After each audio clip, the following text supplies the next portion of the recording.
The sun was beginning to rise over the golden savanna. Soft orange light spread across the grasslands, and the morning wind moved gently through the tall grass. In the distance, birds called to one another as the animals slowly woke from their night's sleep. Near a rocky hill lived a proud lion named Kito. Kito was strong, brave, and fast, but more than anything, he was a loving father and a loyal member of his family. His pride was small. There was his mate, Nala, and their 3 young cubs, Tama, Lulu, and little Mako. The cubs were playful and curious. Every morning they would chase butterflies, roll around in the grass, and practice pouncing on each other. But that morning was different. The food in their territory had become scarce.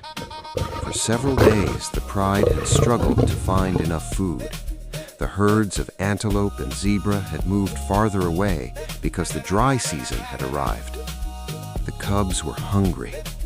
Little Mako lay beside his mother, too tired to play.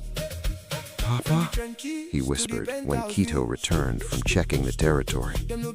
"When will we eat?" Kito looked into his son's eyes. "Soon, little one," he said gently. "I promise." But inside, Kito was worried. He knew that the family needed food quickly. Nala looked at him. "The herd is moving toward the eastern valley," she said. "I saw tracks this morning." Kito lifted his head. "The eastern valley?" Nala nodded. "It is far, and the grass is dry, but there may still be antelope there." Kito looked at his family. "I will go." Nala immediately stood. "I'll come with you." Kito shook his head. "No, stay with the cubs. They need you."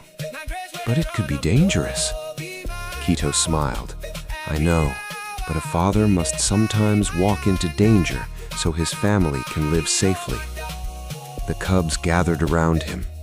"Papa, bring something big," Tama said excitedly. "Bring a whole zebra," Lulu laughed. Kito chuckled. "I'll do my best." He touched his nose gently against each cub. Then he turned toward the eastern valley. His hunt had begun. Kito walked for hours. The sun climbed higher into the sky. The wind became hotter, and the ground beneath his paws grew dry and hard. Kito stopped beside a small patch of mud. He examined the footprints carefully. Antelope, fresh tracks. His ears moved forward. Somewhere ahead, a herd is nearby. Kito lowered his body and moved silently through the grass, step by step, slowly, carefully. He finally reached the top of a small hill. Below him stood a large herd of gazelles. Kito's eyes focused on them. There were many, but he needed to choose carefully. A strong adult gazelle could be difficult to catch. Then he noticed one young gazelle that had wandered slightly away from the herd. Kito prepared himself. He lowered his head. His muscles tightened. Then, whoosh! Kito exploded from the grass. The gazelle ran. Kito chased. The gazelle was fast, very fast. Kito pushed himself harder. His paws struck the ground again and again, but just when he was getting closer, the gazelle suddenly changed direction. Kito missed. The gazelle escaped back toward the herd. Kito stopped. His chest rose and fell heavily. He was exhausted. He had failed. For a moment, Kito simply stood there. Then he looked toward the sky. "I can't give up," he whispered. He thought about Mako lying hungry beside his mother. He thought about Tama and Lulu. Then he started walking again. As afternoon approached, Kito found another trail. This time, it was zebra tracks. Many zebra tracks. He followed them through a narrow valley. Soon he heard them. Thunder, thunder, thunder. A herd of zebra was running across the plains. Kito watched carefully. He knew he could not attack the middle of the herd. It would be too dangerous. He needed patience. He followed from a distance. Eventually, an older zebra began falling behind. Kito saw his chance. He moved closer. The zebra noticed him and ran. Kito chased. The chase was long. The zebra kicked backward, forcing Kito to move away. Kito tried again, but the zebra was still too strong. Suddenly, Kito slipped on loose dirt and fell. The zebra escaped. Kito remained on the ground for a moment. His leg hurt. He looked toward the herd disappearing into the distance. Another failure. But Kito remembered his promise. Soon, he had told Mako. Kito stood again. He would not return home empty-handed. As the sun began to set, Kito reached a rocky area. He was tired and hungry himself. Then he heard something, a soft rustling sound.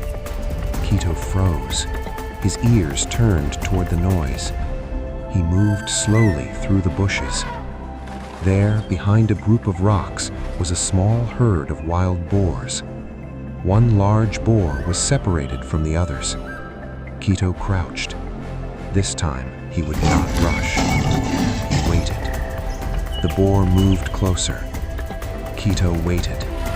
The wind changed. Kito waited again. Then the boar turned away. Kito attacked. The boar ran. Kito chased. The boar was strong and dangerous, but Kito was determined. He turned suddenly and charged. Kito jumped aside. The boar passed him. Kito chased again. After a long struggle, Kito finally brought the boar down. He stood over his catch, breathing heavily. He had succeeded. But Kito did not celebrate. He immediately began dragging the heavy animal home. It was a long journey. The night was approaching. Kito pulled the food across the dry ground. Every few minutes he stopped to rest. His paws were sore. His body was exhausted. But whenever he thought about giving up, he imagined his cubs waiting for him. So he continued. Back at the rocky hill, Nala sat beside the cubs. The sky was becoming dark. Tama looked toward the horizon. "Where is Papa?" "He will come," Nala said. Lulu looked worried. What if he couldn't find food? Nala looked at her children. "Your father is strong, but more importantly, he never gives up." Then little Mako lifted his head. "I know Papa will come." Just then, the family heard something. A dragging sound. Skrrr, skrrr, skrrr. The cubs jumped to their feet. "Papa!"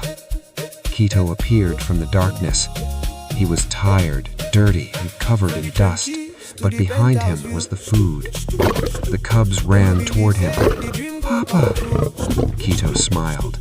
He lowered his head as the three cubs surrounded him. "You came back!" "I promised you," Kito said. Nala walked toward him. She looked at the food, then at Kito. "You did this alone?" Kito nodded. Nala gently touched her head against his. "You are a wonderful father." Kito smiled. No father is greater than his family. The pride gathered around the food. For the first time in days, everyone had enough to eat. The cubs laughed and played again. Mako ate happily beside his father. "Papa," said Mako, "when I grow up, I want to hunt like you." Kito looked at him. "You can become strong, but remember something." "What?" "Being strong isn't always about catching food or winning fights." Mako listened carefully. Real strength means protecting the ones you love, having patience, and never giving up when life becomes difficult. Mako smiled. "I'll remember." The next morning, Kito woke before sunrise. His body was still sore from the hunt, but when he looked around, he saw his family sleeping peacefully. The cubs were warm beside Nala. Kito smiled. The difficult night had been worth it. He stood and walked to the top of the rocky hill. The sun slowly appeared over the horizon. The golden light covered the savanna. Kito looked across his home. There would be more difficult days. There would be more hunts.